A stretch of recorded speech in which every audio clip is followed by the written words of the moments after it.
and welcome back to Podcast with a K. I'm your host, Karla with a K, and we are back on this fine Sunday evening, Monday morning, whenever you're listening to this, wherever you're listening to this, whether you're on Twitch, WECS 90.1 FM, Spotify, or any other corner of the world. Hola, and thank you for being here. Sure that you've noticed that I have the most magnificent hat now, and that is because today I spent the day at the Fiesta del Pueblo, Party of the Town, Latin Culture Festival in Raleigh, North Carolina, celebrating different Hispanic and Latin cultures, which I thought was very fun, very cool, very exciting. I've never gotten to go to anything like that to that scale. So it was really, really cool to see. I've seen multicultural festivals before. I used to partake in like the school hosted like citywide festivals, but this is the first time that I've seen something to this extent. And it was really, really cool. It got kicked off by a group of dancers that danced in traditional like Aztec style, which is insane because that's a part of my culture that I'm not at all connected to. Just because I didn't grow up learning about it. Like anything that I know is kind of just like a story in passing. But alas, I have never seen something more organized and also so like juxtaposed because they're in like full tribal gear. Like they have the feathers, they have the crown, they have the fits, they have the war paint, and they're just like eating like McNuggets. It was so funny, but it was really, really freaking cool. And I'm glad that I got to witness that just because that's not a sight that I ever thought I would see. In any case, it was, like I said, definitely one of the cooler things that I think I've gotten to witness. And I honestly thought about doing this entire podcast in Spanish, and I was like, no, because then what's the point? Because I know that most of my audience is in English. But this one might be the one that I finally get around to translating. And if it's not this one of the ones coming up should be, because it is officially Hispanic Heritage Month. Yesterday was Mexico's Independence Day, as it was for, I believe, for 5 other Latin American countries. So happy Independence Day to all of us who share a special day yesterday. Like I said, I spent today at a festival and I decided, what do I need? I need a hat. So I got me a hat, a sombrero, I guess, the mariachi style, which I've wanted one of these my entire life. All right. I've always wanted one. I've always thought they were so cool. The embroidery is so intricate. It's so beautiful. And I don't think that I've ever felt so content in a purchase that was most definitely priced higher than it should have been. Alas. You know, I did want to kind of dedicate a part of the show to that because I feel like I'm infamously known for my perspective of you're more than your story, meaning it doesn't really matter where you come from or what you come from. Like what matters is what you do with your life and what you care about, right? And that's kind of a double-edged sword because I also don't should skirt their backgrounds. So it's an interesting thing because I feel like one thing that annoys me is that people see you or meet you and find out that you are this or you're that and they treat you differently because of it. It's like, oh, that's not all I am. Like, did you know that I can write left and right-handed? Bet you didn't know about that. Bet you didn't care about that. All you got hung up on was the fact that I was Mexican. And I say this not from like a hypothetical perspective. Like I say this from lived experience. You know, as with any story that I tell on the show, I feel like I've talked about this before. But in high school, I graduated as one of 4 non-white individuals. One of the others was Venezuelan, Indian, and Korean. And so we were like 4 out of 40 in our graduating class. And it was interesting because the school that I went to, my district school, was about 30% white. And then, you know, everyone else was everything else. And so it was definitely culture shock to an extent. And so whenever I got to high school, like, it's not like I felt the need to disclose, hi, I'm Karla, I'm Mexican, because it's not something that I ever thought of as a necessary, like, I don't know, a necessary disclaimer to give. So I made it almost the full year without anyone pointing out that I was Mexican. But Again, it's not like I was trying to hide it on purpose, but you hear the comments, you hear the phrases, and so once you realize, like, oh, maybe I should mention it. No, maybe I should never mention it. Um, Whenever everyone started having to take Spanish class, one of my peers who knew me from outside of school because we had mutual family slash friend slash we had other connections outside of school. She took it upon herself to be like, you guys know Karla speaks Spanish too, right? Like, she's literally Mexican. And I was like, oh man, here we go. And I was more concerned with the fact that I had to help people with their homework than I was with the fact that people were going to have something to say because I was Mexican, until it happened. Because, you hear the comments that are getting thrown around, and you just kind of regret having had to divulge that information, because now people see you a certain way, talk to you a certain, and it sucks. Um because, especially in high school, like, what are you supposed to do about that? You're just now learning what any of that really means to yourself anyway. Um, but, all this to say, the rest is history. Because once it was out, like, I kind of became the me that to be today. Probably a little less composed, and if you don't think of me as composed, you did not know me, teenager. Um, I feel like when it comes to being Mexican, it's very clearly loud and proud, politically motivated. Y pa colmo de males, like, in high school, I was also head judge of debate team, so it was just like the perfect storm to have me wanting to, like, start, like, conversations from anyone, because I'm not the type of person that, like, leans away from hard talks. Like, I think those talks should be had, and they're probably the most important talks to have. Um, and in whenever I was in high school, it was right in between Obama having been reelected and the Clinton Trump campaign cycle. So there was a lot to be talked about, and there was a lot to be talked about in terms of being Hispanic, not American, being an immigrant, and so it just became one of my talking points. Um, and it was interesting because at some point I was just in, like, absolute disbelief that there were people who didn't seem to care about the well-being of their friends that they'd cared about their whole life because man in red hat said so, right? So I ended up giving up political discussion for Lent for a year because I was like, I need to take a step back and reassess what I want my life to be. But I did want to talk about something else, which I should have segued into, on the topic of being Latin American. Here's a thing that's been on my mind because it is Hispanic Heritage Month, so I've been seeing a lot of posts that talk about those in Hispanic heritage and also just Latin Americans in general. And it is the word Latin American that I'd like to discuss because I've been seeing a lot of Latine posts, like Latine, and I've heard people teen. And in the attempts of being inclusive, because it seems like people are finally realizing that Latinx is not a favorite for native Latin Americans, because the X kind of breaks up our speech pattern. It's not our word. We didn't choose that. That was kind of given to us by English speaking Americans, right? And I know that some people be like, "Oh no, it was invented by, insert every diverse word that you want." No, it was not. The X actually comes from the Chicano culture. So it's a Wikipedia read away. I don't have to. I don't have the research prepared to speak on it eloquently, but I know what it is, and I can stumble around it with very, very limited slang. Or I can redirect you to the Wikipedia, read it for yourself, read the sources for yourself so that you don't start a discussion that neither of us are prepared to have. Either way, Latinx is not the ideal word. Latine, whatever.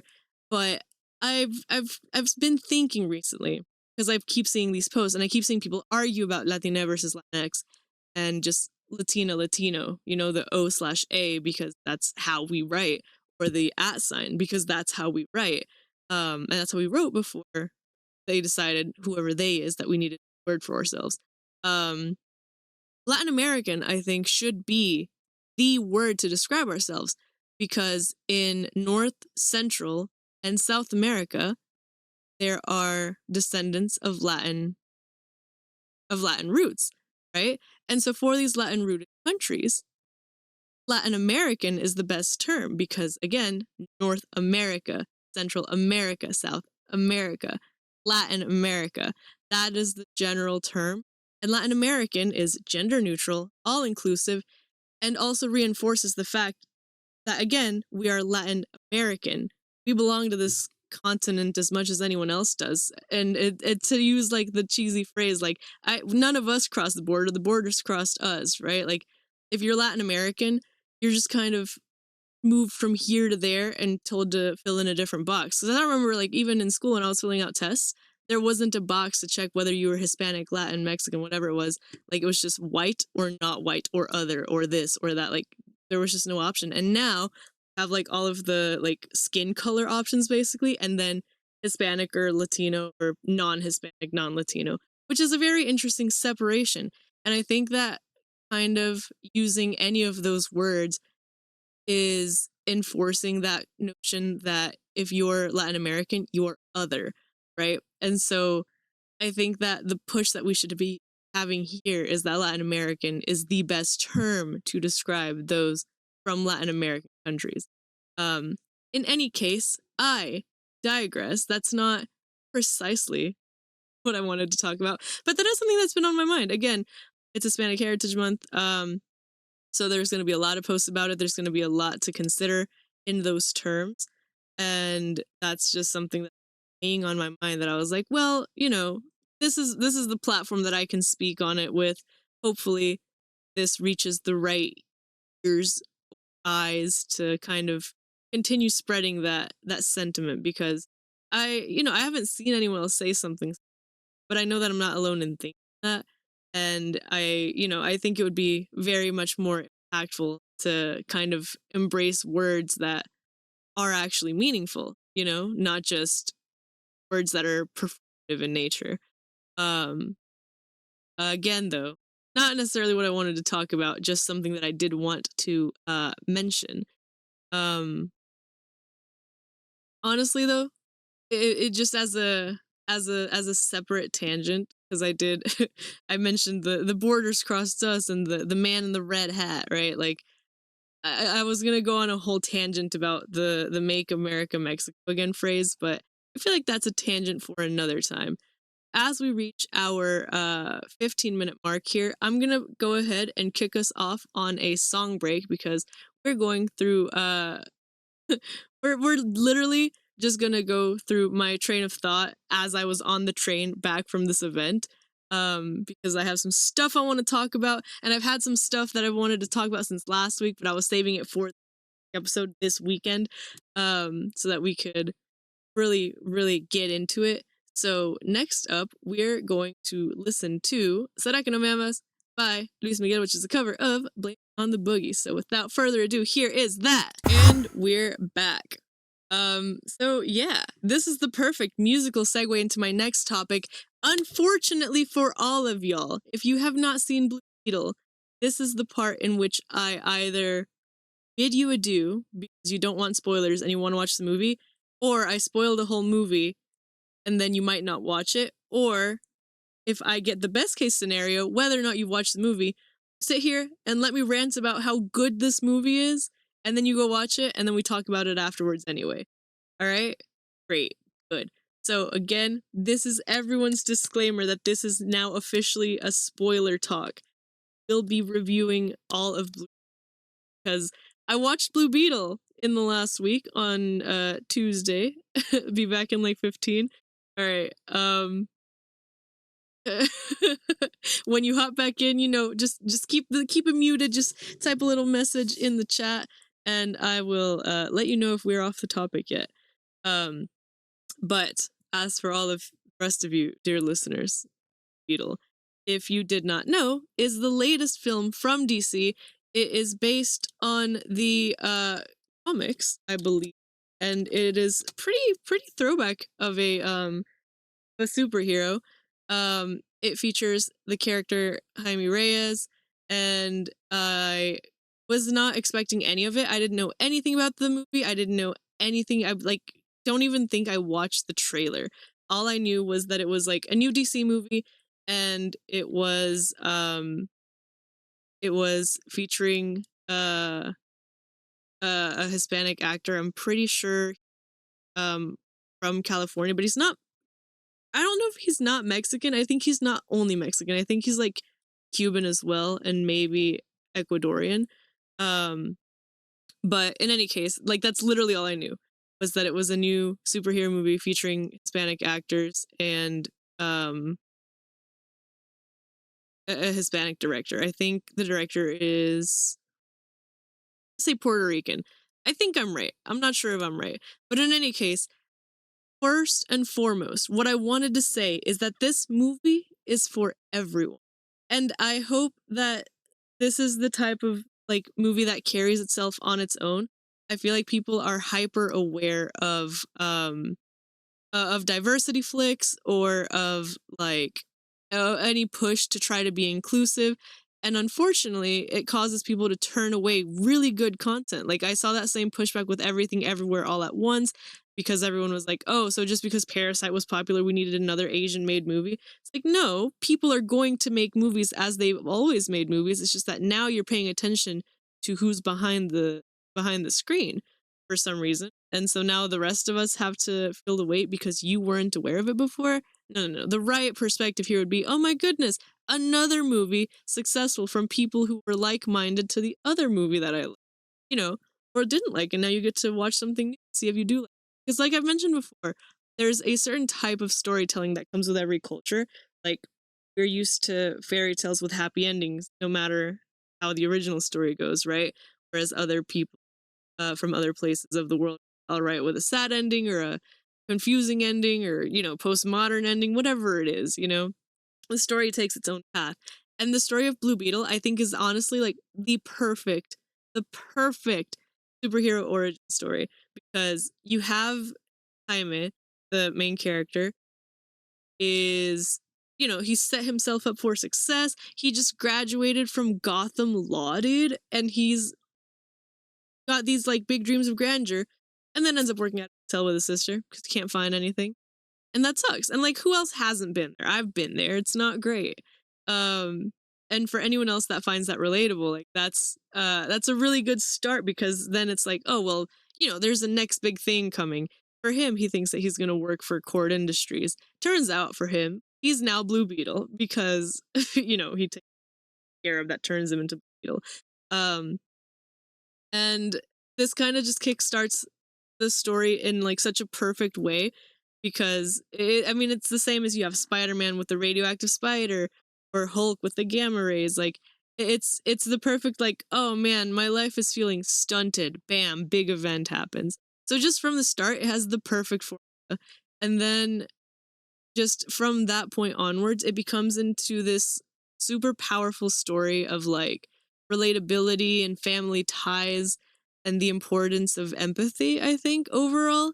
And that's exactly why I don't want this movie to be like buried as a diversity flick. Like, as far as I've seen, it's kind of done all right for itself in the theaters. And I really hope that it continues to climb because, again, I personally really enjoyed it. And I'm very critical of movies, especially of DC, because you know we had a TV show like Gotham that was beautiful. We had movies like The Dark Knight that were beautiful, and I know both are Batman. Okay, calm down. I also really like the beginning of Arrow. I also really thought I would like Suicide Squad, and then like you know you have characters that are good in their movies, but as a whole, it's kind of flops. Like Justice League, for example, or anything after the first Wonder, and so for DC to take this story and do it right and do it honestly better than expected, I was blown away. And the reason that I like keep stressing that I don't want to just be like cast aside, like we had Spy Kids for right, like there's been memes and memes about like how now there's a hero for like every culture to like kind of celebrate. And someone was like, what do Latinos get? And what do Latin American folk get? And everyone's calm down, you have Spy Kids. And it's like, oh yeah, I guess we have Spy Kids.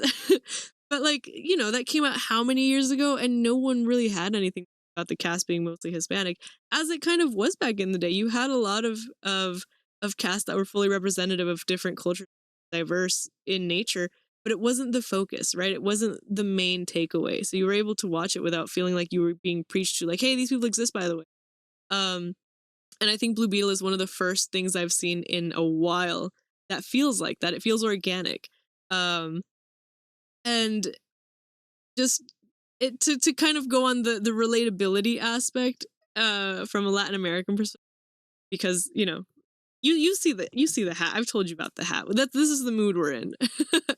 you have um you have a bunch of scenes that kind of just like really connect to different people. For example, like Vicks Vapor Rub is considered kind of like a holy grail type of product. And you have a part where Jaime gets knocked out. And how is he woken up? Not smelling salts. He doesn't get slapped. He doesn't get water thrown at him. He gets Vicks Vapor Rub. And just like that little detail, you're like, all right, we're in it. You have the family consistently asking, like, is he hungry? Does he need to eat? Is he all right? Have a quiet little grandma that turns out to be a revolutionary baddie dude. The part where he goes to like try to work for Cord Industries, the whole family goes to drop him off and like wave him away, like as he's walking into the building. And I'm literally sitting here thinking of how many like big things I've done, like as a proper adult as well, right? Like I'm just like, all right, I'm gonna go do this really sick thing. I'm gonna go like photograph a concert. I'm gonna go do a job interview. I'm gonna go paint a mural. And with my parents, they're just like, bye, good luck. And it's not like it's bad or embarrassing or anything. It's just like, man, do other people live through this? Yes. Yes, they apparently very much so do. Um, there's also a very specific thing that happened in which there's a part where when Jaime is becoming Blue Beetle, he like goes to check his reflection in like a picture frame, like on the glass, and you see him and you see the Blue Beetle face. The picture frame is the La Virgen de Guadalupe, and like I feel like so many Hispanics have that. Like I don't know for anyone watching it in my background, like I have a little figurine of her. Like that's just a thing that you have.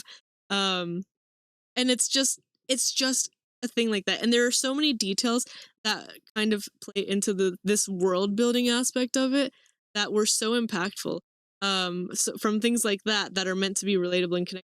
Because at the beginning, the movie's like it's like a feel good film, like, oh yeah, that's me. And of course George Lopez is in it, so of course everyone's already like, oh, that's the funny Spanish speaking guy.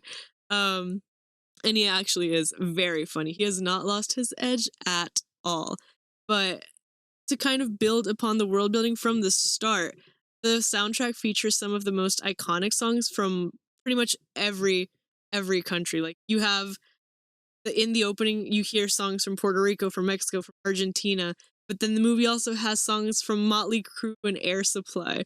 And as I mentioned, like we had the Spanish cover of Blame It on the Boogie and a couple of others, because this was a thing in Latin America to do Spanish covers in slightly different genres than the original.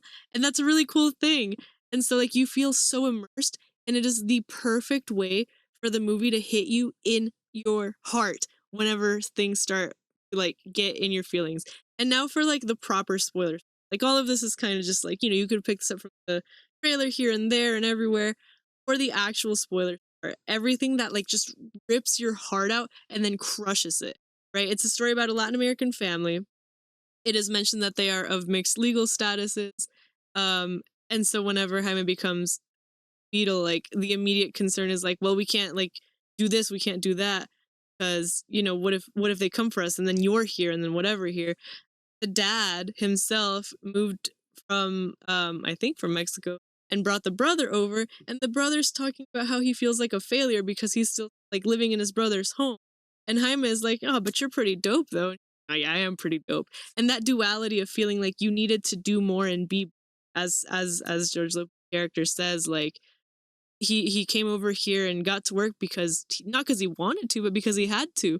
And that aspect of it is, that's my life. And so I'm watching this movie about things that will never happen in my life to people in a different culture, people in different places, directed from people of different cultures, and yet the story still feels the same. And I'm watching this and I'm like, this isn't a Latin American story. This isn't even an immigrant story. This is just like the story of like of trying to live through the struggle to survive, not only to survive but to also thrive. And I feel like that is so impactful. That's the type of thing that I don't want to get lost in just it's a Spanish movie, because it teaches empathy. And that's kind of what you see between the love that bonds Jaime's family together, because it's his dad, his mom, his grandmother, his uncle, his sister. And then on the contrary, you have Jenny Cord of Cord Industries, her aunt, and her aunt is just vindictive. And they mention that it's not like she's unwarranted in doing so. Like the company was going to be handed to somebody who didn't deserve it, which is as Jenny's aunt. And yet Jenny's aunt still had that choice of what to do with it, and she decides to come after Jenny, kind of perpetuating this like cycle of for lack of a better word, like generational trauma. Like the same way that she was attacked because she was supposed standing in the company's way, like she's now attacking Jenny for standing in her way. Which is super unfortunate because like, they could have talked this out. They could have seen eye to eye. And the only time that the aunt tries is whenever she sees Jenny as an asset, not as a niece, not as a loved one, not as a family member, as nothing, which is why you kind of have Jenny ending up with the chosen family of Jaime's family. And through this all of the Cord Industries trying to find Jamie Jamie, oh my god, I'm so sorry. I was reading Jenny, Jaime, um of Jaime's family, and like whenever they're trying to get the beetle back from Jaime and Jaime's family, like they attack him, and the dad ends up being the one that takes the hit. And he's no, they got nada. Like don't nobody say anything, and you kind of just like feel that like very palpable fear that I think every immigrant family has felt anytime that for some reason a cop comes around and asks questions because you know what they're here actually for. Someone will say something and mean something else. Just kind of have to do what you can to stay alive, even if you have every right to be there, because fortunately people don't see that. And it kind of goes back to what I was talking about in high school. Like people find out you were one thing or another, they treat you differently, which sucks. Um, Add to that, reasonable cause for suspicion, and it's just a recipe for disaster. And so upon tragedy after tragedy, befalling the family and trying to deal with Jaime accidentally being chosen by the scarab to turn him into Beetle, like there's a part where the grandmother, this big tough grandmother, right? Like who looks just so small and fragile and just has this much power as like the matriarch of the family. Like there's a part where she tells everyone like now is not the time to cry. That comes later. For now we fight. And man, when I tell you I was sobbing in that theater, I am now in high school, like I said, I am a different person than I was as a teenager. But now in my life, I feel like I am more embracing of the empathy that I feel. And so I'm the type of all this to say I'm the type of person that cries at movies. I have not sobbed in a movie theater like this since Endgame and Iron Man, because Iron Man is my favorite in Marvel. And so when I tell you it's been that long since I've sat in a movie, I'm just like tears streaming down my face, I'm trying to stay quiet, like, oh my god, so true, bestie. Like it was an insane like 180 from the beginning of like the feel good, relatable family movie to like everyone's worst fears coming true, right? Like there's some things that you can't do anything about.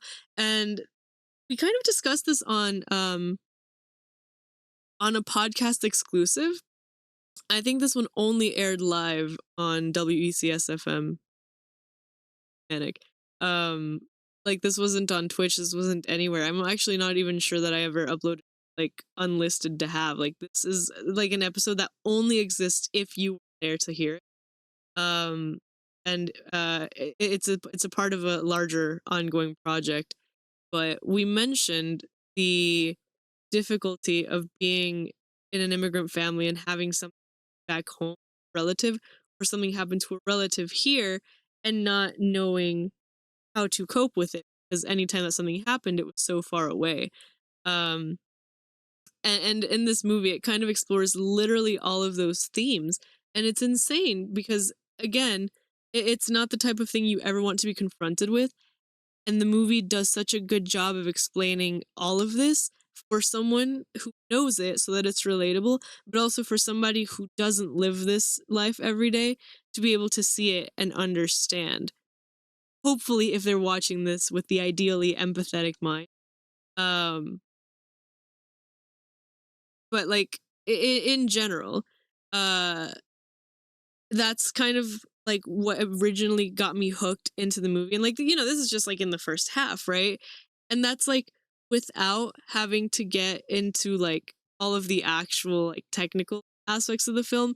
Like it's truly iconic. I think it's worthy of all of the praise that I've heard it getting. I've heard from a couple of people that they've heard like bad things about the movie, but I personally haven't encountered that. And I even looked up like after I heard that, I was like, all right, well, let me look up why Blue Beetle bad question mark. And I had a hard time finding anything. Like the only thing that I found was just people kind of um either saying that it was a predictable superhero movie or the pushback against it being like an all Hispanic movie. All Latin movie, I should say, because there is a one of the main characters is Brazilian and she speaks Portuguese. It's phenomenal because here you hear the attitude. Oh my god, it's so perfect. The most it was just like it's just like the most Latino gang in anything. But not the point. Um what was I saying? I was saying that I really appreciated that this movie tells the story in a way that's relatable, in a way that's informative, but also in a way self-aware.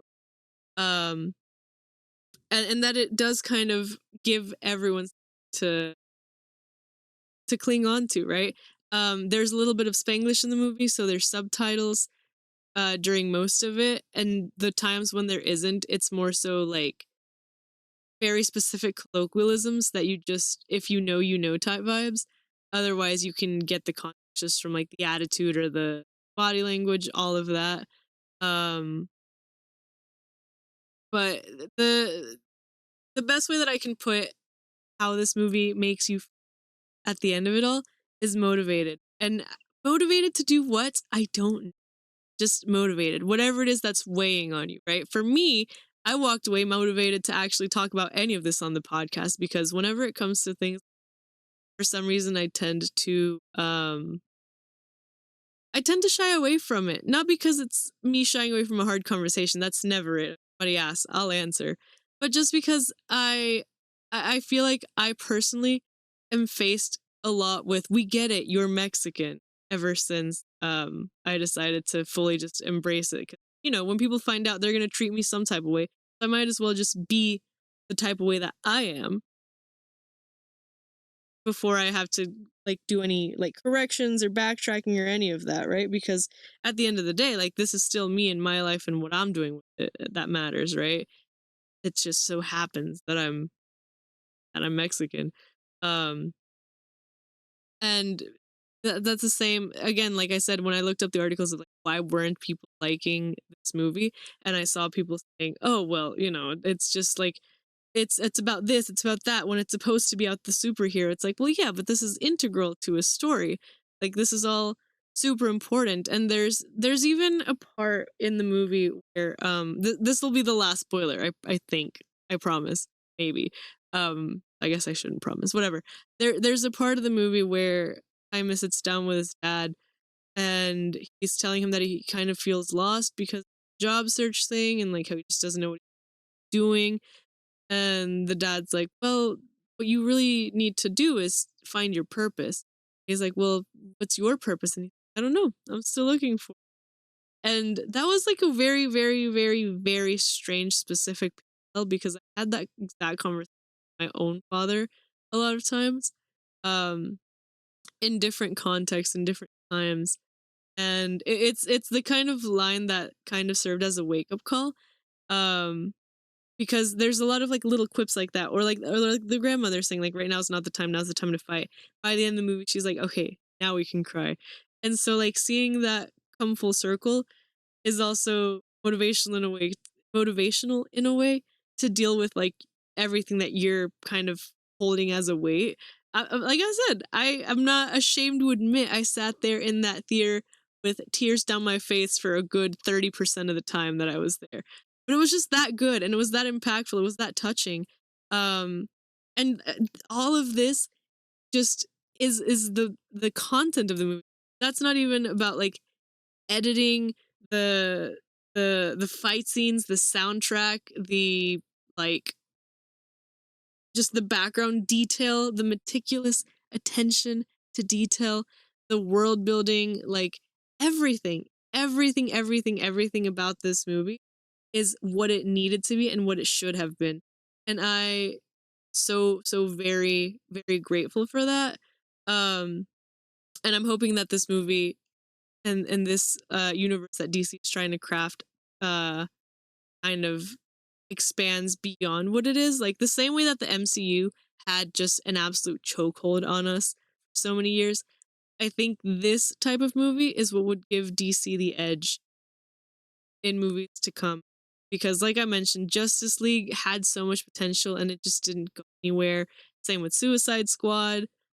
To this day, really, the only thing that carries is just the Batman legacy because Flash, I think, still exists. I don't hear anything about it anymore. I stopped watching it. I stopped watching Arrow, like, maybe about halfway through the show. Like, a lot of the storylines got tired, they got repetitive, and it felt like everyone was just kind of lost and trying to do what was trendy, what was working for other shows and for other movies. When I think for someone like DC who kind of has like the one token character, or I guess the two, like, we have Superman versus um Batman kind of coming up consistently. Um for that to be like the main thing, I think that finding something unique like that should be priority number one. Get more stories like Blue Beetle, whether it's of like a deep cut type comics or just, reintroduce a character to us that hasn't already been reprised and reprised. Sam said Flash just did its last season. Okay, I did not know that. About time, honestly. Because we saw like what, 3, 4 different iterations of the Flash between the shows and the movie. And maybe they thought that they could do it kind of like Spider-Man does it, where we've had 3 different Spider-Mans, but Spider-Man's just beloved at this point.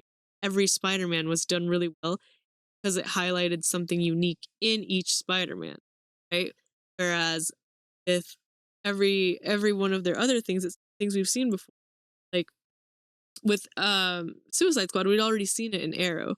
With how many different Jokers have we had, And so maybe I think that might be the best connection that I have is the same way that like with Spider-Man, like anyone can wear the mask and you have the whole Spider-Verse kind of to back that up. Maybe that's kind of the type of thing that DC was trying to create. But I think DC does so much better when they do something that they haven't done, haven't seen at all. And I really, really want more. I saw one of my friends point out that like there's a lot of other stories like that in comics where they kind of play on different iterations of it. Like Green Lantern has historically been kind of just cast aside as like a whatever hero, but he was telling me that Green Lantern specifically has a couple of different like I guess iterations or different alter egos, ultra personas, whatever it is, that all have like their own super super intense and rich backgrounds. And I'm like, yes, give me more of that. Give me, just rebuild the world that we had.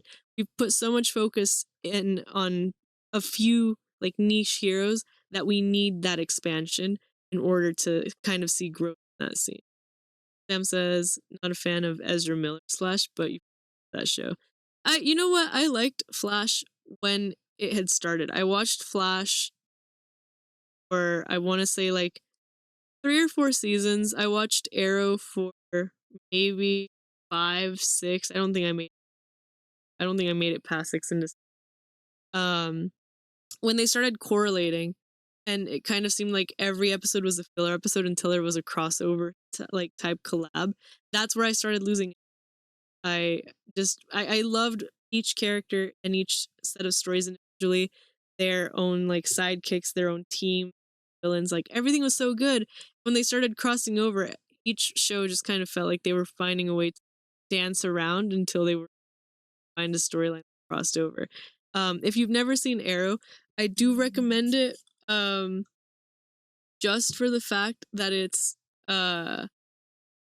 a fairly unique story. You know, like his whole superpower is he's good at bow and arrow. Like it's Hawkeye if Hawkeye wasn't Hawkeye, if that makes sense, right? Like Hawkeye wasn't the Clint Barton that we know. This would be Arrow, and it's so cool.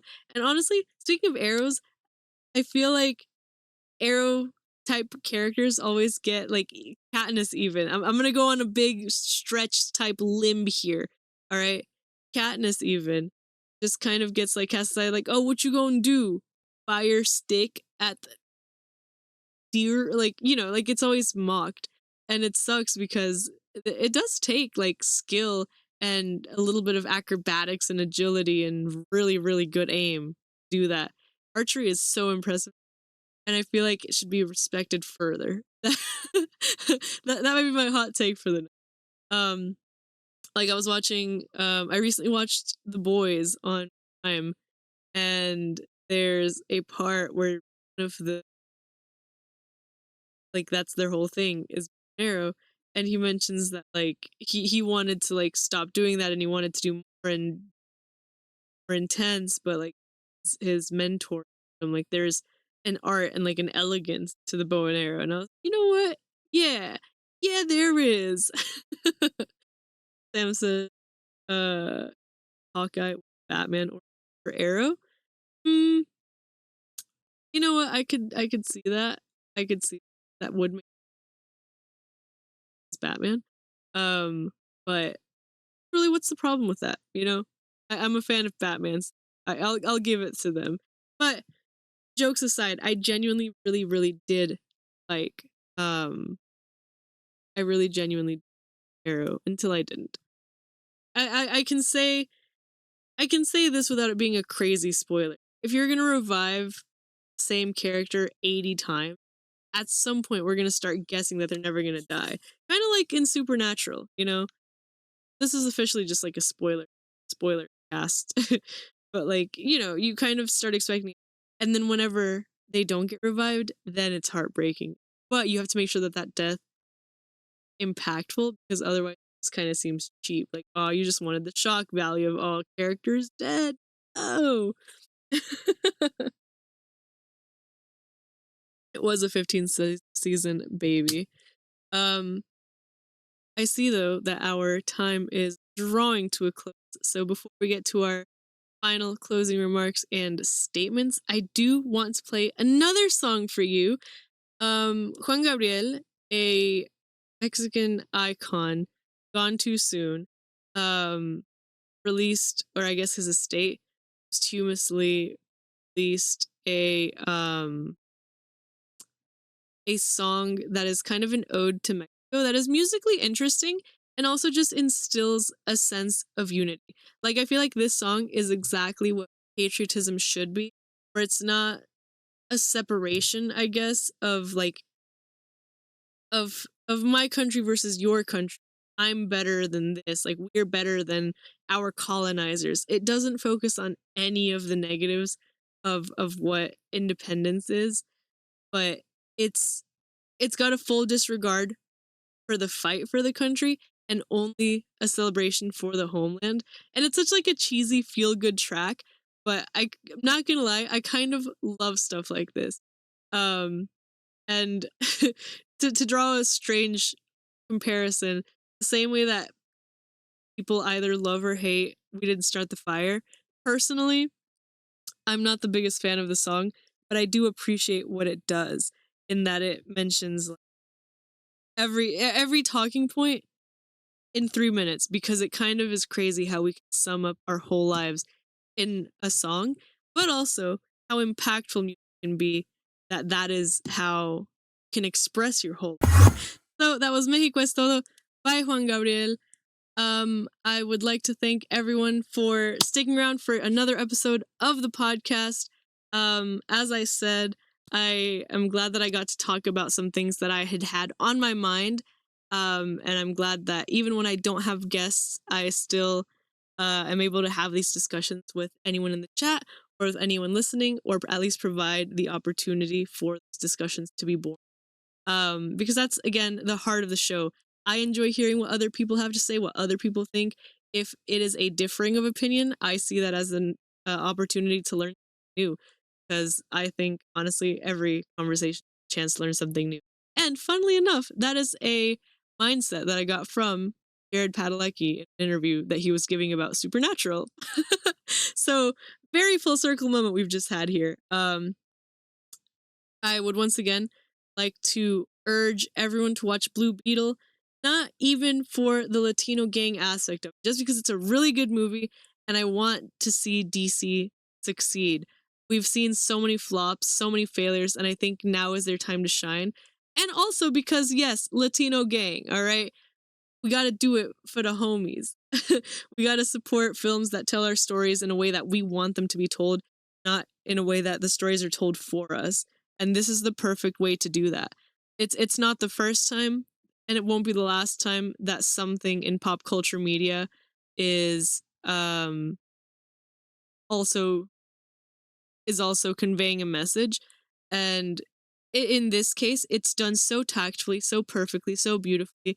Nothing is preachy. Everything is just simply, here is the information. Here is how life is lived. What next? You know? And luckily, Blue Beetle is setting itself up for a sequel really, really, really well. And so I'm hoping that we get that sequel soon. I need more of that.